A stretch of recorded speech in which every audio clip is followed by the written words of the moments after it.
Hello everyone and welcome back to another video here on the channel. I'm your host Void, and today I'm going to be running through something which I don't think I'll do very often, purely because, well, there's no reason to do it very often. Now, as you may or may not know, we've had a lot of betas. We've had 17 betas for 1.16.100 so far, and they're now working on 1.16.200 betas. The naming system is getting a little bit strange. But anyway, 1.16.100 introduces a lot of changes and bug fixes and things that either focus on parity or focus on general quality of life.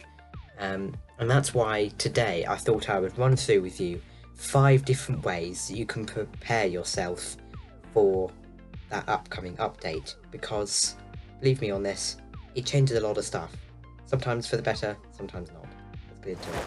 So the number one spot on this list is if you have any falling blocks in your world, falling gravity blocks from sand pushers or something. You know, you've made a farm and it uses sand pushers to move mobs around or items around, then those unfortunately have to go. The reason for this is a phenomenon known as gravity block conversion, which right now in the current update that I'm playing in, 1.16.50 for iOS, it's fine, but if you do it in 1.60.100, gravity block conversion will 100% corrupt your world, and worlds can be uncorrupted, but it's a bit of a strange, unnecessary process that can cause an immense amount of stress.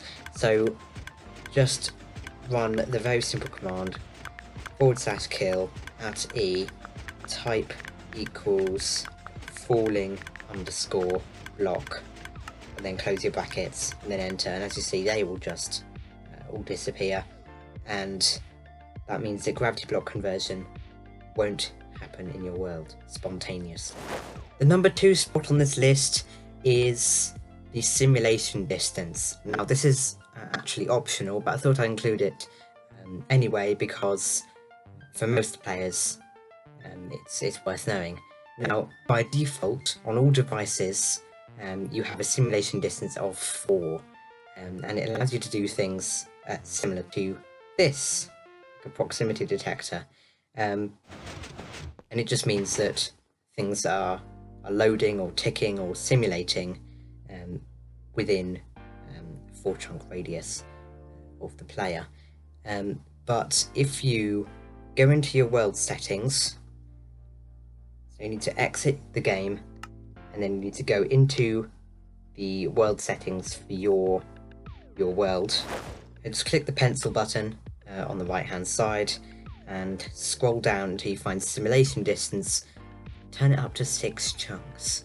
Now again, it's optional, but in 1.60.100 the mob spawn range increases with simulation distance. So rather than the max spawn range being 44 blocks for simulation distance 4, it will be 128 for simulation distance 6. You can make far more efficient farms. Although they might be a bit laggy, it's definitely worth it. So this one is purely for you Windows 10 users out there. Now if you have any shader packs applied to your world or your server or your realm, disable them. Now I'm sorry to say that, because shaders are extremely beautiful for the most part if you use really good ones on Bedrock Edition, but in 1.60.100 Windows 10 is getting a new rendering engine, the Render Dragon, and it means that any other shaders that you used beforehand will not work, but it will still try to use them, and your world will probably go invisible or something strange like that, because it's trying really hard to operate these shaders, and it can't because it doesn't understand that language anymore. So disable your shaders. Hopefully people will come up with new and Still beautiful ones using the new Render Dragon engine. So the number 4 spot is for the people out there who love getting strange items that shouldn't be allowed in survival Minecraft, but are here anyway. So if you get yourself netherrack, or any block for that matter, and flint and steel, and a piston and an observer, and anything to power the piston, you arrange things in this particular fashion here, and then you power the piston, and you have a lit observer. Now these things are going, they're no longer going to be existent in 1.60.100. So if you like getting strange glitched items, then stock up on these things. Now a quick technique for stocking up on large numbers of these is that lit observers will actually stack with regular observers, and when they do, they will transform the entire stack of those observers into lit observers. But it does also happen the other way around as well. So unlit observers can transform a stack of lit observers back into unlit observers. If you like getting those kind of items, stock up on these things. Gravity block generators, or gravity block dupers, if you want to sound slightly less professional.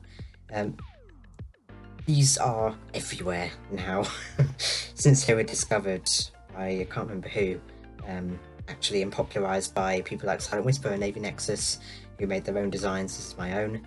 You can see that actually got messed up a little bit. Anyway, I'll just forget about that completely and move on, because these things are being patched in 1.16.100. Okay, so if you want to get large amounts of gravity blocks from these generators, check out the video by Navy Nexus, ideally link in the description down below, and stock up on lots of gravity blocks before this gets patched in the next update, which is a real shame because I love these things, not when they break. So I personally cannot wait for the new 1.16.100 update. There are a lot of changes in there, so definitely check out the full changelog on the wiki page, again, link in the description down below, and you know, have a bit of a read through to try and determine what's going to be changing in your world, because it's a lot, but we're really hoping it's going to release within the next few weeks, or even next week, because some of the changes that were made in the update really cannot be held off any longer, because they are too useful, too just game-breakingly awesome. But unfortunately, that's all I've got time for today, so thank you so much for watching. Leave me your thoughts, I guess, down in the comments below, and I'll see you in the next one. Bye bye.